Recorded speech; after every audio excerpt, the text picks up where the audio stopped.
శ్రీ గురుభ్యో నమః. గురుర్బ్రహ్మా గురుర్విష్ణుః గురుర్దేవో మహేశ్వరః గురుః సాక్షాత్ పరం బ్రహ్మ తస్మై శ్రీ గురవే నమః. మన భారతీయ సంస్కృతిలో ప్రధానమైనటువంటి భాగం ఏదైనా ఉంది అంటే అది సంస్కృత భాష. ఆ సంస్కృత భాషలో మన మహర్షులు విస్తారమైనటువంటి సాహిత్యాన్ని అందించారు. అటువంటి సాహిత్యంలో మహర్షులైనటువంటి వ్యాసుడు, వాల్మీకి మనకు అందించినటువంటి ఇతిహాసాలని మన జీవన సముద్ధరణకై ఉపయోగించవలసినటువంటి ఉద్గ్రంథాలుగా భారతీయులందరూ కూడా భావిస్తారు. అల్లాగా మనకు ప్రసాదించినటువంటి ఒక అద్భుతమైనటువంటి వరం ఏదైనా ఉంది అంటే శ్రీమన్ మహాభారతం. శ్రీమన్ మహాభారతాన్ని వ్యాస మహర్షి 1,00,000 శ్లోకాత్మకమై అష్టాదశ పర్వ రంజితమై అలరారేటువంటి ఒక ఉద్గ్రంథంగా తయారు చేసి మనకు అందించారు. అటువంటి మహర్షులు అందించినటువంటి ఆ సాహిత్యము, ఆ సంస్కృతి, ఆ కథాంశములు ఇవి ఏవి మనకు తర్వాత తరాలకి తెలవకపోతే కనుక ఆ మహర్షులు చేసినటువంటి శ్రమ అంతా కూడా వ్యర్థమవుతుంది. మరి ఇది తెలుసుకోవాలి అంటే కొంత ప్రయత్నం మనకు కావాలి. సంస్కృతం చదువుకోవాలి.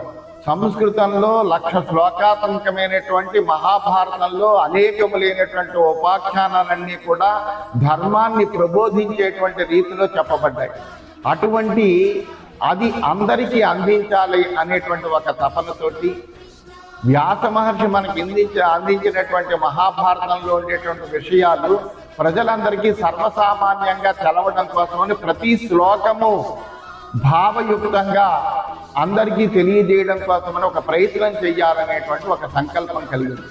అటువంటి సంకల్పంతో విస్తారమైనటువంటి మహాభారతాన్ని ప్రతిరోజు కూడా అందరికీ అందించాలనేటువంటి ఒక పరమ లక్ష్యంతో ఇహపర సాధనాలైనటువంటి ధర్మార్థ కామ మోక్షములైనటువంటి 4 పురుషార్థాలన్నీ కూడా అందించినటువంటి ఉద్గ్రంథమైనటువంటి మహాభారతాన్ని అందరికీ తెలియజేయాలనేటువంటి సంకల్పంతో ఈ కార్యక్రమాన్ని రూపకల్పన చేయడం జరిగింది.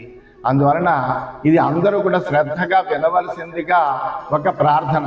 ఎందుకంటే మహర్షులు మనకు అందించినటువంటి వాంగ్మయాన్ని మనం తర్వాత తరాలకి అందించకపోతే కనుక మనము ఏ విధంగానూ కూడా వాళ్ళ యొక్క రుణాన్ని తీర్చుకోలేనటువంటి వాళ్ళం అవుతాం. ఎందుకంటే దేవ రుణము, ఋషి రుణము, పితృరుణము తీర్చుకోవాల్సినటువంటి ఇవన్నీ కూడా. అందువలన ఆ ఋషి రుణం తీర్చుకోవాలంటే ఆ ఋషులు మనకు అందించినటువంటి సాహిత్యాన్ని తెలిసినటువంటి వాళ్ళందరూ కూడా తర్వాత తరాలకి అందించారు. అటువంటి అందించేటువంటి ప్రయత్నంలో సాగేటువంటి ఒక యజ్ఞమే ఇది. మహాభారతాన్ని అందరికీ చక్కగా తేట తెలుగు భాషలో సంస్కృత వ్యాస భారతాన్ని అనుసరించి ప్రతి శ్లోకానికి కూడా భావాన్ని విడమర్చి చెప్పాలి అనేటువంటి ఒక ప్రయత్నంతో ఒక చక్కటి అడుగు ముందరికి వేస్తున్నాము.